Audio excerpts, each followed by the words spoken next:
Waymaker, miracle work, promise keep, light in the darkness, my God, that is waymaker, miracle work, promise keep, light in the darkness, my God, that is you are here, touching every heart. I worship you, I worship you. You are here, healing every heart.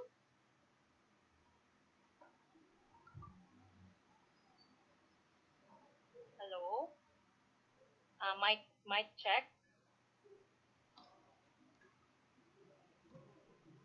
Hello? Paki-chat po if you can hear me. Right? So thank you. Okay. Loud and clear po ba?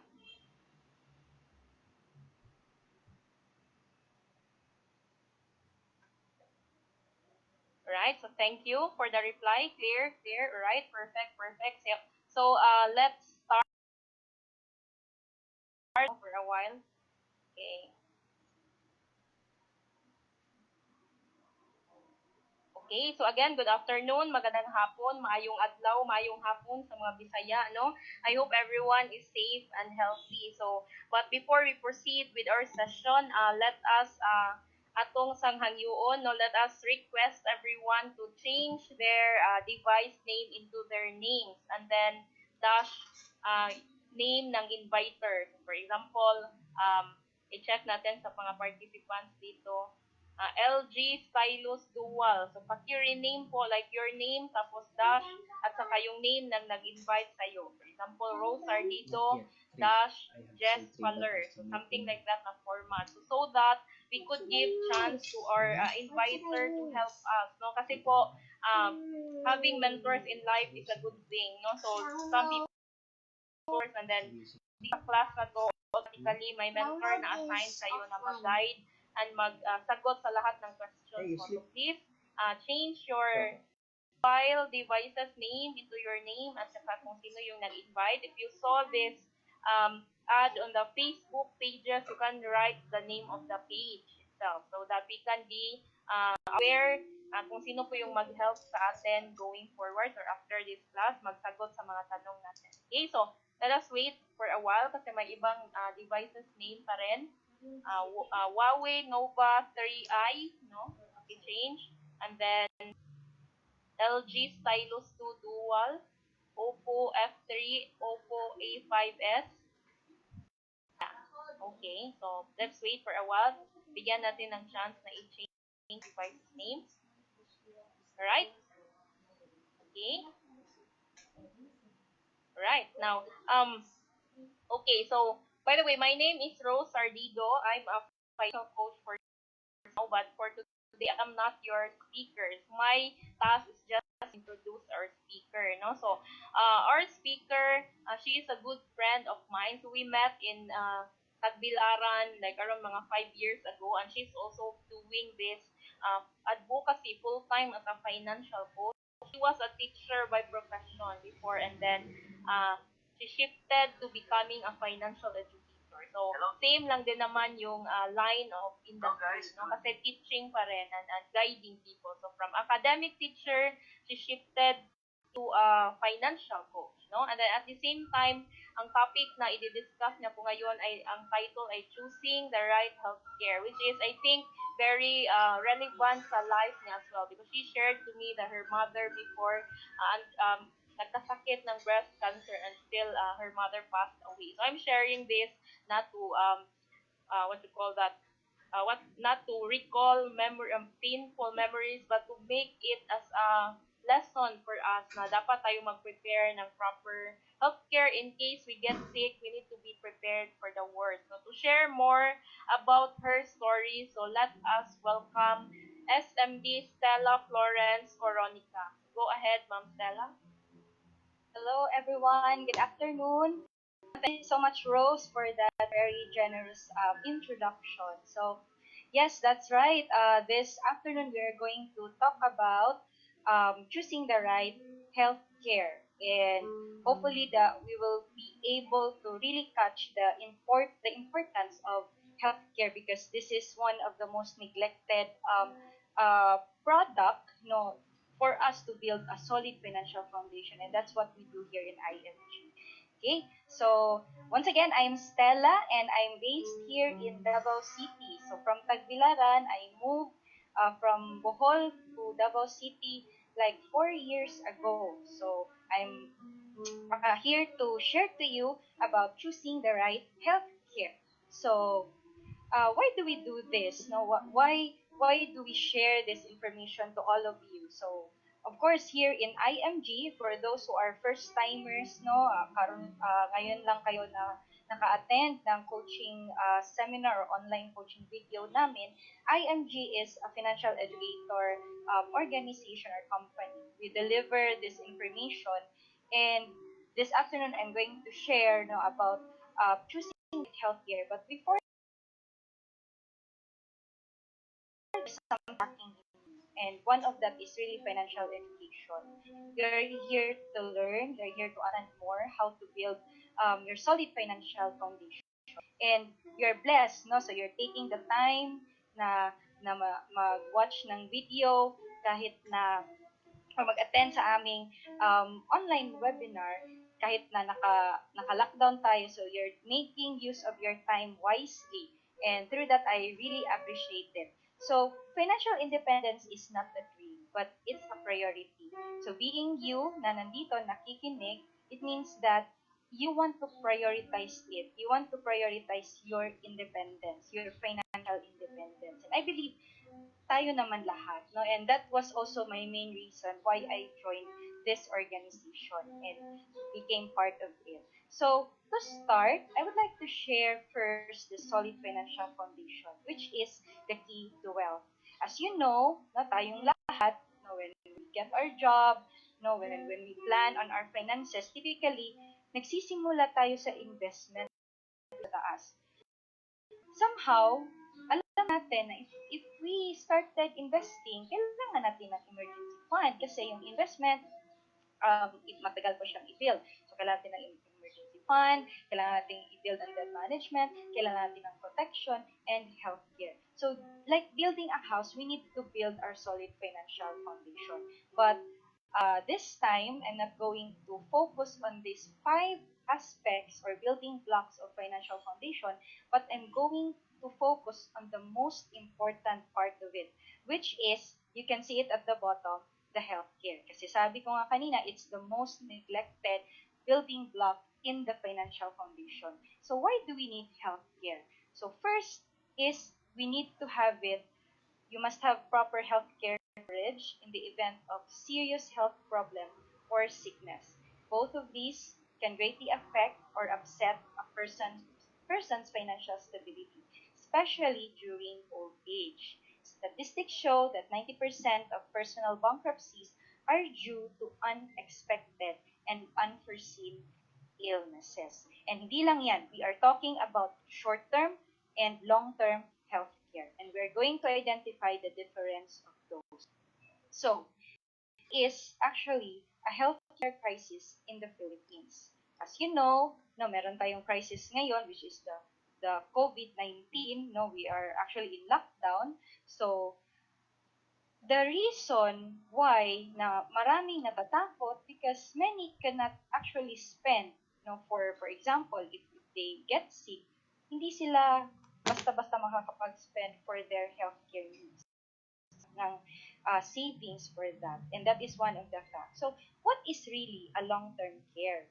So, before I give you that information, I would like us to review these alarming healthcare realities nowadays. So, first is, in 20 years, the elderly will outnumber the youth by a ratio of 4 is to 1. So, meaning, darating ang araw na mas marami ang senior citizen kesa sa productive citizens or yung mga nagtatrabaho. So it means mas maraming chance na magkasakit ang matanda kesa sa bata, tama? So kailangan nating mag-prepare. So, Aging workforce is the biggest economic challenge over the next decades. So in the next decades, the aging workforce will be the biggest economic challenge. Then heart disease is the number one cause of mortality in the Philippines. Medical inflation hits nosebleed levels like 3 to 4 times economic inflation. The cost of medicines in the Philippines is 600% higher than our neighboring Asian countries. Health conditions in the Philippines remain among the poorest in East Asia. And more people die not because of no doctor or no medicine, but because of no money. So let's admit it, no, maraming Pinoy, no, ayaw nilang magkasakit, ayaw nilang ma-hospital because actually wala silang pera. And many people, no, they give up their life, no, family, okay na lang i-give up yung family nila because wala nga silang pang-spend dun sa hospitalization ng kanilang family na nagkakasakit. So, how does long-term care work? So, it's just like this. In our life, meron tayong important periods. So, the employment or the productive years, and next will be the retirement years. So, typically, 21 to 60 years old, and 61 and beyond yung retirement years natin. During the productive years natin, meron tayong short-term healthcare. Ito yung benefit natin as an employee. Diba? Meron tayong mga healthcare. However, okay, ito yung mga example. So, merong MaxiCare, MyFieldCare, IntelliCare. So, ako, before, when I worked in the corporate company or in the BPO industry, meron akong short-term healthcare. But the moment I resigned, siya nadala. So, wala na akong short-term healthcare like that. And also, another reality to this is when we retire, hindi natin madadala ang ating healthcare. So, that's why tinatawag siyang short-term kasi ngayon lang siya or while you are still productive. But, yun nga, mataas ang probability na magkasakit tayo during retirement years kaya kailangan natin ng long-term care. Something to take care of you when you retire. So, however, pagka mo, wala ka trabaho, wala ka ng income, so the best time to build it for yourself is actually now. Ngayon din siya i-prepare. Ngayon mo rin siya kukunin. So, while you have your short-term healthcare as a benefit as an employee, you have to also get something for your long-term healthcare. Kasi, di ba, nabanggit natin kanina, there is a challenge. Pag tayo, siguro magkaka-batch lang tayo, pag tayo na yung mag-retire, we will have a challenge because mas marami ang aging workforce kesa sa mga productive citizens. And in short, the government will not be able to provide for our needs. No? The discounts na meron mga benefits ngayon ng mga senior citizen, pwede siyang mawala kapag tayo naman yung maging senior citizen. So, kung gusto mo na magkaroon ng very comfortable retirement years, and part of that is to prepare your long-term health. You can build yung may peace of mind ka. Okay? So, what is the difference between a short-term healthcare and long-term healthcare? So, ganito yon. Short-term healthcare renewal is not guaranteed, especially if with high claims. Long-term healthcare renewal is guaranteed. Next, short-term healthcare has a yearly increase of premium. Every year natin siyang binabayaran. While long-term healthcare, you only save it for 7 years, for a fixed premium of 7 years. Short-term healthcare, generally no life insurance coverage, but very low coverage. When you have long-term healthcare, meron siyang four-way insurance coverage up to long-term healthcare plan. So, ano tong mga four-way insurance coverage? Pag may nangyari sa'yo, may matanggap ng family. Or if may no, may namatay, for example, namatay, yung family will be able to get a waiver. So, matatransfer yung long-term healthcare, hindi na magbabayad yung family na naiwan doon sa balance na dapat mong bayaran sa premium and the like. Okay? So, Difference: existing illness is not covered during the first year and lifetime of permanent exclusion may be issued on the second year onwards. Uh, nag-swap to. So, short-term healthcare pre-existing, long-term healthcare pre-existing is not covered during the accumulation period, no exclusion after the seventh year coverage. Short-term healthcare, no premiums, no return of premiums or ROP for non-utilization. Pag di mo siya nagamit mo siya o di mo siya magamit, hindi na may babalik yung nabayaran mo na. And then, for long-term healthcare, with returns of premiums up to contract price for non-utilization during the paying period. Meaning, pag pay ka, the better. Kasi nakukuha mo, na-accumulate mo yung pera mo, yung premium mo, like savings account. And then, short-term healthcare covers only up to age 60, as I've mentioned earlier. Long-term healthcare naman covers beyond age 60 with long-term care yields. And we believe mas mas nagkakasakit ang tao pag nag-retire na, pag matanda na. So at least in this time, may peace of mind na tayo. And then, short-term healthcare, inflexible, non-transferable benefit design. And then, for long-term healthcare, it is flexible, transferable, and maybe related benefit design. Short-term healthcare, reinstallment is limited only within 30 days of lapse policy, while the long-term healthcare, the reinstallment is within 2 years of lapse policy. So, in case nahirapan kang magbayad, so at least hindi siya agad ma-forfeit. Na hindi katulad sa short term, ma-forfeit siya agad. But, of course, kasi goal mo nga na kunin nitong long-term healthcare, so kailangan mo hindi talaga ilapse. Short-term healthcare, continuous yearly payment terms. Okay, so year after year after year, pag kailangan mo ng short-term healthcare, magbayad ka talaga. While long-term healthcare, just 7 years or spot cash payment option, can get your lifetime long-term healthcare. And then short-term healthcare, you became anxious, you're worrisome, you're insecure of healthcare status after employment kasi nga pag mag-retire na or pag mag-resign, mawala na yung benefit natin na short-term healthcare. While pag meron kang long-term health, prepare ka nito, pagka-retire mo, walang worries. No worries at all. So, you don't need a long-term healthcare if, first, you are sure that you're never going to get sick. If you think you can bring your company's HMO even after you retire, or if you think your government will take care of your healthcare needs, like 100%, all of it, maintenance, medicine, checkups, etc. So, if it can be guaranteed, why not? Diba? Or if you expect your children to take care of you when you get old, right? So, however, no, it seems na ito naman ay hindi naman mangyayari. So, kailangan talaga natin ng long-term healthcare so that you will not be a burden to your family. Because what if you live too long? Now, who will take care of you? So, according to Sir Rex Mendoza,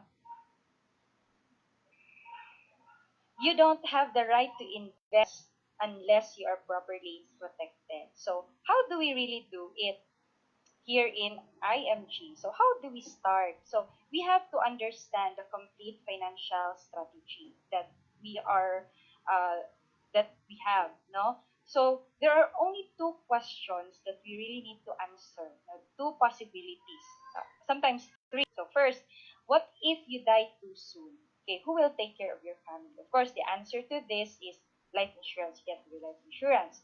And what if you live too long? Who will take care of you? So, in living too long, ganito din yung question na isa. If you live too long, what if you get sick and you don't have income anymore?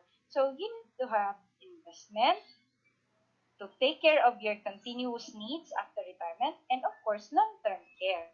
Kailangan long-term care para hindi agad maubos yung investment mo. So, truly, when we build a solid financial foundation, importante masagot yung tatlong question, which is to have healthcare, we need to have protection, and we need to have investment, of course. And aside from that, I want you to know that here in IMG, most of the members that we have here, we are offering, we are getting ourselves this saving program which contains the three components na healthcare, protection, and investment. This is considered a long-term care because um, we have HMO, no, even after we retire, and it has life insurance because it's a long way to save man din itong Kaiser, so we need to be protected.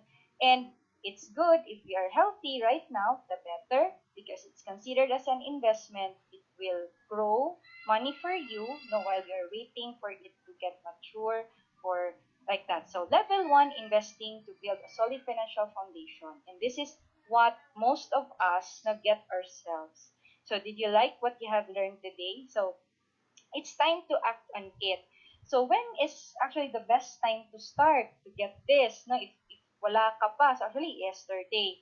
But now that you know about long-term care, now is the second best time. And tomorrow is the worst. You only have two choices in life. Sacrifice now and enjoy later, or enjoy now and suffer later. Okay? So you can only choose to these five scenarios. When you retire, pag nagkasakit tayo, kanino ka lalapit? Do you want to be part of the 45% who will be dependent on relatives? Okay lang ba na maging burden ka sa relatives mo, sa family mo? Or do you want to be part of this 30% na maging dependent sa charity? At nasa-stress ka kasi hindi nga enough ang naibibigay nila kasi marami din ang nakadepende sa charity. Or do you want to be part of this 22% who will still be working? Or kaya mo pa ba talagang magtrabaho in case, no, pag may karamdaman na, makakapagtrabaho ka pa ba? Or do you want to be part of this 2% who are financially independent, not worrying when they get sick because they have long-term health care? Or, lastly, do you want to be part of that 1%? One for every 100 retirees who will rest in peace kasi hindi afford magpa-hospital, sige, okay na lang, i-give up na lang yung life. So, you get to choose. Okay? Time can be your worst enemy or your greatest ally in building wealth. So, of this information now, actually it's important that you have to take action. No, time is your greatest asset. As early as you started, no, it will help you build up your savings and even the savings for your long-term health care. No, pero yun nga, maraming tao na they're wasting their time. They're wasting their time. No, their greatest asset. No, blame that to. So if you like what you have learned today, no, share it to your family and friends. If you have questions, no, talk to the person who invited you to this coaching video. Know that we are here to help you. We are here to let you understand the needs that you have to execute talaga sa sarili mo so that you will be able to build a solid financial foundation at secure yung future natin. Hindi tayo mag-worry on what's coming ahead. Okay? So I hope that you have learned a lot. No, I hope that um, you will really apply what you have learned today. And I would like to close this. Financial independence is not a dream; it's a decision. You have to take action. You have to execute everything that you have to learn and continue learning for yourself and for your family. So thank you everyone. So sorry sa noise sa neighborhood namin, but I hope na may nakuha kayo. Thank you, and God bless. Okay, so thank you so much, Ma'am Stella. Ano? So we learned a lot. No? It's another learning day for us, and I congratulate everyone na nag-attend kasi you chose to be with us, instead of watching movies or doing TikTok. So uh, nag-offer or bigay kayo ng 30 minutes of your time to learn. And I know you learned a lot din naman. So, in addition to what Ma'am Stella said, healthcare is a privilege of the young and the healthy. No? Kasi if we are old now, we cannot get long-term healthcare anymore. And if we are already sick, we cannot get healthcare anymore. Kasi may possibility na i-deny tayo ng mga companies if we are too risky. So if we are healthy now and young, now is the best time to get our own long-term health care. No? So, but before that, I'm gonna share a little bit my story. My father senior citizen na po. So, hindi siya nakakuha ng long-term healthcare kasi hindi pa niya alam yung about dito nung panahon nila. And then, hindi siya naka-experience na hospitalized in his entire life. But then, last year, bigla lang siyang inatake sa puso. No? So, all of a sudden, first time in his life na hospitalized siya. Tapos, pag heart attack, ICU po yan. No? Na how much is the ICU? 10,000 per day. And if walang healthcare, kaming mga anak chip in para sa hospital bill niya. So, if we don't have healthcare then, yung mga anak din natin, yung mag-chip in para sa pang-hospital natin when we are already old, no? So, good thing I'm a member of IMG, no? So, sinabi kanina ni Ma'am Stella, no, yung about sa Kaiser, no? So, 7 years ka lang po mag-save, and now I'm already on my 6th year. So, meaning 1 year na lang po yung kulang, ma-full payment, ma-full pay na siya. So, hindi lang natin like the time is just so fast na if we start saving, no? So if hindi ka pa nakapag-start, mag-start ka na po. Maganda dito sa community namin sa IMG, we convince people with the things that we already have, no? So meaning, we practice what we preach. So, hindi kami agents na nagbebenta ng hindi naman sa naniniwala sa product na ibinibenta nila kami. We execute first before we save others. So, sabi nga sa airplane na rules, you put your own mask first before assisting other people. So if wala ka pang healthcare, ask the person who invited you for a quote, no, to have your own Kaiser long-term healthcare. And I hope you learned a lot, and if ever may crisis na dumating, we are a little bit prepared kasi nakapag-save po tayo ng healthcare natin. So I guess that's all, no? If you have questions, again, you can always ask the person who invited you. So thank you so much, everyone, and I'm inviting you also to our upcoming classes. So stay tuned for the next schedule. So I think we have 12:30 tomorrow and on Sunday. And the topic will be shared to you by the person who invited you. And then we also have master classes, prosperpinoyimg.com. You want to learn about eliminating debt, increasing cash flow, proper pension, building about investments, and many, many more. You can join their classes as well. So we are happy to serve all, and I hope you learned a lot. God bless everyone and have a good day. Bye bye.